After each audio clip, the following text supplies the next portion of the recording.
You're listening to the Doc Lounge podcast. This is a place for candid healthcare conversations with physician recruitment industry's top executives and thought leaders.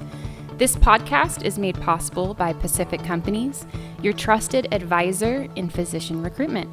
My name is Summer Gilbert, and I am the Director of Marketing and Branding here at Pacific Companies. Today in the studio, we have all the way from Dallas, Texas, Mr. Rich Gerke.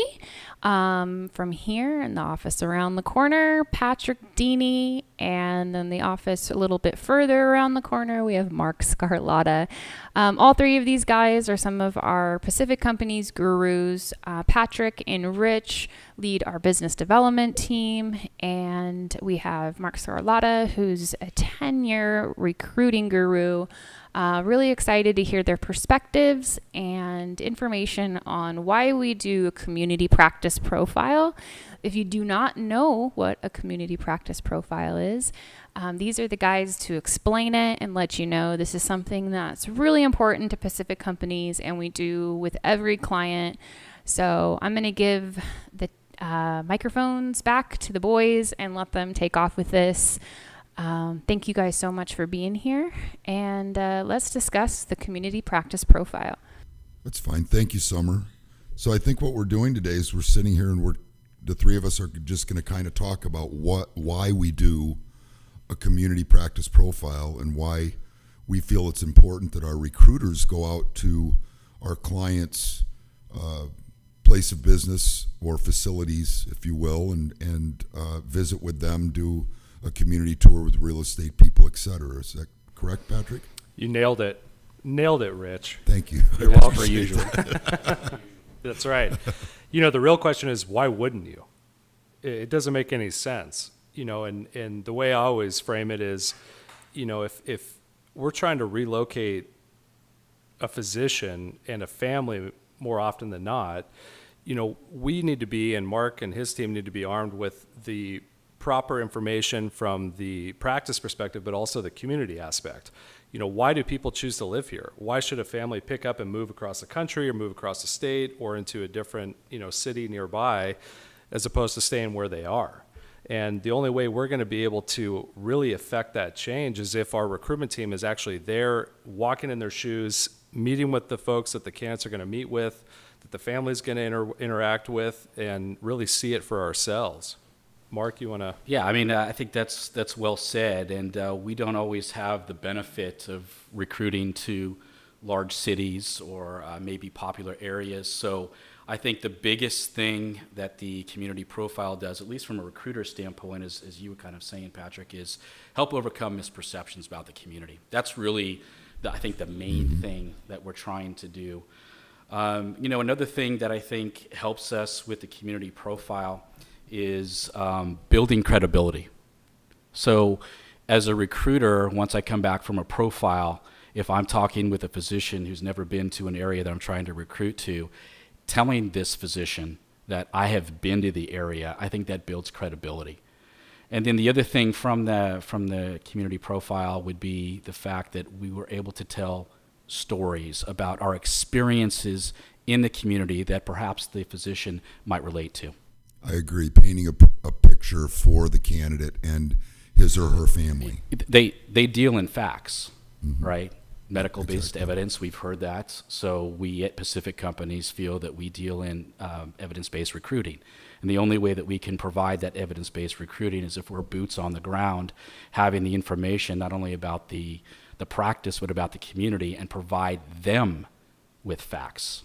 And then that way the facts will allow them to make an educated decision about the community for themselves and their family. Right, I agree.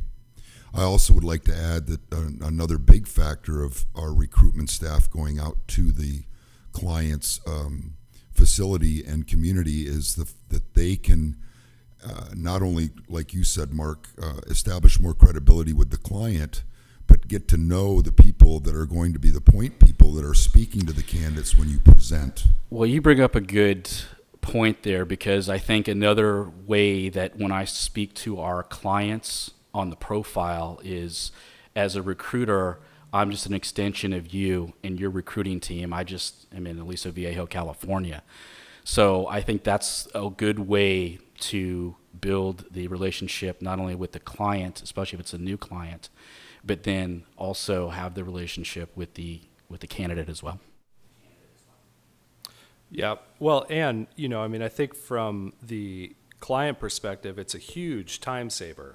And, I mean, if you think about if we're going to invest the time and effort for our recruiters or recruitment team to go on site wherever they're going to meet with everyone and spend a day or two in the community and with the admin folks and the in-house recruiters and the other physicians and ancillary staff there, if we were to do it another way, and this has happened, I know, Mark, you've been on calls with me where they say, well, let's just do it over the phone. I'll give you everything you need. That we may be able to get 60% there sometimes. But then, Mark, you and your team are going to be going back, sending email after email. Hey, what about this? I have this question. Explain the call component to me. Tell me why, again, this doctor is adamant about not recruiting someone in there. It belabors the process. It makes it last longer. If we're able to actually get in front of all these decision makers and understand what their goals are, what their motivations are, how this is all going to play out, and we can do that over a day or two, we're going to save a ton of time for our in-house recruiters and for them having to go gather all this information. Another well-said point there. You guys know as well as I do that a lot of our clients hire us because they don't have the bandwidth to work on specific searches.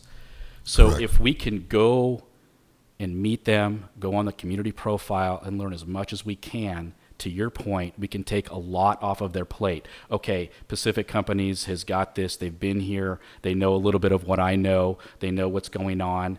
I'll let them handle it. So it gives them a little bit more peace of mind is maybe a good point. Yeah, I agree. Yep. I think another way to look at this is the financial aspect of it. There's a lot of competing firms out there, and a lot of those firms don't require or ask the client to come out and do a profile, and they're spending or investing a lot of money to have us find them candidates, physicians, and as Patrick said before, families that are moving their whole family to a new location, and I think that's very important. The funny part about it is I've heard people say in all the years that I've been in this business, they say, oh, don't worry about it. We don't need to come out. We can do everything on the phone with you, and we'll get all the information we need. Go ahead and email me the job description. How do you expect to sell that? How do you expect to get the candidate to believe in that opportunity if you as the recruiter has never been there? Right. And, you bring up an interesting point there. If we're doing that, chances are, and we're involved in this search, that search has been open for a while. And they probably have other firms on it. And I'm guessing more often than not, those are the firms that didn't go out and profile it. So, what's the definition of insanity? Doing the same thing over and over again, expecting a different result. What I tend to share with people, because a lot of times, the clients are working with contingent firms, hybrid firms, retained firms, or some variation of those three, or have in their past. And very simply, if you have a contingent firm that's working on your search that's never been there, has only spoken with one person, maybe the in-house recruiter or medical director, whoever's spearheading the search effort, but has never been to that community and never spoken with anyone else outside of that one individual, then you had another firm, let's say like a retained firm or hybrid firm, that maybe they did come on site and had that, boots on the ground and met with everyone, but then came back and didn't really have a lot of, backup documentation to share with these candidates. Then you have Pacific Companies that not only spent, a day or two or whatever the timeline is in the community, doing real estate tours, going to see the schools, meeting with administration, seeing all the facility, taking hundreds of photos, and then put together a very comprehensive practice and community profile. I ask candidates all the time, where you're more likely to interview with Pacific Companies, because we give you all that information. We arm them so that they know, yes, this is for me and my family, or there's no way in hell I'm moving to Aliso Viejo, California. Give them the facts to make the educated decisions. No, I was going to ask you a question. In your tenure as a recruiter, what is the importance of a post-profile letter?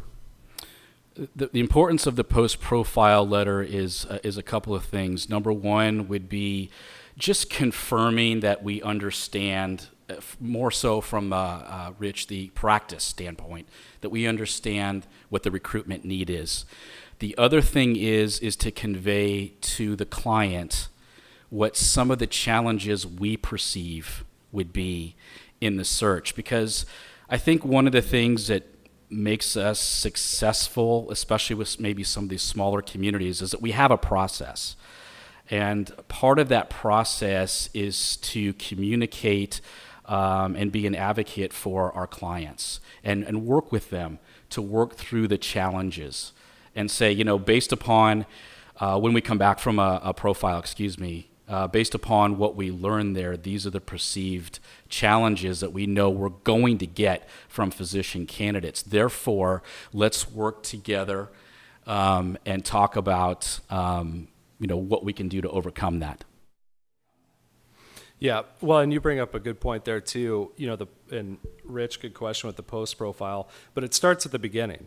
Setting up those expectations, making sure our clients understand that we're not here to reinvent the wheel. We're not here to change the way they do things. We're here to partner with them and implement our process in conjunction with theirs. It starts off with the handoff call between, the business development team and the recruiter or recruitment teams can be working with the client. Then the pre-profile letter, so that some of this information they can start to attain and get to us, prior to being on site. But with the profile or post-profile letter is really just a recap confirmation to make sure they understand, what we're facing, make sure we've addressed everything that we need to in order to be successful. But those conversations are why it's so important to be on site on the profile, because at the end of the day, when we wrap up our meetings and we're with the in-house recruiter, with the CEO, with the administration, and giving them all of our input, we can have that face-to-face interaction and work through any potential, snakes in the woodpile or issues with how the compensation is structured or perceived issues, and just making sure we're all going in the right direction. Right. And if I could add something to that, I think the most important thing is that our client knows that once they receive the candidate, once we present the candidate with a cover letter and their CV, they're about 95% vetted for that opportunity. So they know that they're 95% interested in what they're offering in their location and, that position there. And the client is pretty sure that they're really 95% interested in the candidate, and it's working out the details on a social standpoint. Do they fit with the group? Do they like the area? Do they like the schools? Do they like the other amenities that the community does offer, whether it be a large community or a real small community? What you guys are talking about just goes back to following our process. There is a process. You talk about the pre-profile letter, then we do the profile, the post-profile letter, gathering all the facts, then putting all of those facts and details, not only about the practice, but about the community in an evaluation we call the PC Compass Report, so that we can provide this not only verbally on the phone with the physician, but then in writing to the physician and implore them to share this information with their significant other as well, so we can get their buy-in mostly on the community. And again, that's a lot of what we have to fight, is misperceptions on some of the communities that we work in. Can you explain a little bit more about the PC Compass Report? So the PC Compass Report is just really an evaluation of all of the facts and the details from both the practice standpoint and the community standpoint of a particular search that we're doing. And what we try to do with help from our great marketing department led by Ms. Summer Gilbert is put together this PC Compass Report, which is an evaluation of all of those facts and the details about, as you were talking about, the practice, the community, the schools, weather, whatever it might be, to help overcome those misperceptions about the community. Because a lot of times people hear about a community or a location. I'll give you an example, Bemidji, Minnesota. People look at that on a map, and sometimes I just hear a dial tone. So Yeah, right. With places like Bemidji, I have been there, and to me, when I was there, and I think this is the biggest reason why we may be successful in that area, is because I can talk about it and say, listen, I live in Southern California. I was just like you. I was scared to death when I saw Bemidji on the map. I didn't know what to expect. But I went up there, and honestly, I'm just being honest with you, the place just blew me away. Yeah. And here's why. That is the power of the profile. That's right. Well, and, at the end of the day, we're looking to be successful for our clients, right? So if we're able to follow our process, actually get out there, and as Mark just, explained, if he's excited about it, especially after seeing it and having that mindset, like, man, I'm not sure. And it's not just specific to that location. There's a lot of communities in the flyover states, even in California and in New York, that all look very similar. They're smaller communities, maybe agricultural based. How do you differentiate one from the other? And until you actually see it for yourself and meet the people there, that's what's going to affect change. And that's what gets Mark and his team so fired up to present that opportunity, represent it, and bring quality healthcare to these towns. I'll be frank in telling you both and our audience that I have on several occasions been very frustrated in working a search, because there are times when I will talk with physicians, I will present the opportunity, send the PC Compass report, and I still get no interest. And I just rack my brain saying, man, if these people actually knew and saw what I saw in these communities, maybe they would have a different opinion. So again, to me, the profile, it's the cornerstone of what we do here at Pacific Companies. Yeah, I totally agree. And I think more so being said from the three of us talking here today is that when it comes to a profile visit, we're getting everything that we need to gather to sell the opportunity. And you mentioned procedures. We have procedures, but I think I also want to make it clear that we do it the client's way. Not necessarily, it's not you do it our way or it's not going to work out. We will mold the way you want us to find you and locate physicians your way and go by our procedures to do so. We don't try to tell them how to do recruiting. Right. Yeah. I mean, it has to be consultative, and it's a partnership. It can't be a one-way road either direction. It needs to flow freely, and hopefully, on our side, Rich, on the BD side, we've established that, for lack of a better description, it's okay, I'm a big boy, you can tell me if you don't like something, but we have to have that open dialogue and communication so that we're successful there. I mean, our big metrics we focus on, at least on the perm side when it comes to placements, is a 2-to-1 interview to placement ratio. That's the lowest in the industry, and we are right there year over year over year because of our process, because of everything that we do, from the setup of the search to making sure that they're ones that we should take on, and that the client's not going to just be spinning wheels and spending money, but then that we're able to get out there, meet with everyone, get their buy-in, see it for ourselves, and get excited about presenting it, and put together a comprehensive background and documentation so that these candidates and their families, because they're going to go on Google, they're going to look and see, oh, some guy had a horrible experience there because his car broke down and it was raining and he'll never go back to wherever. That whatever that is, we can help circumvent that and show them the facts and show them what's really going to be there when they come out and interview. Well said. Yeah, well said. Well, guys, thank you so much. We're just about out of time. I know we can probably talk about this forever. But I just want to thank you guys so much for, taking the time out of your day, and Rich flying out here, and it's good to see you and have you in our little PC studio. Yeah.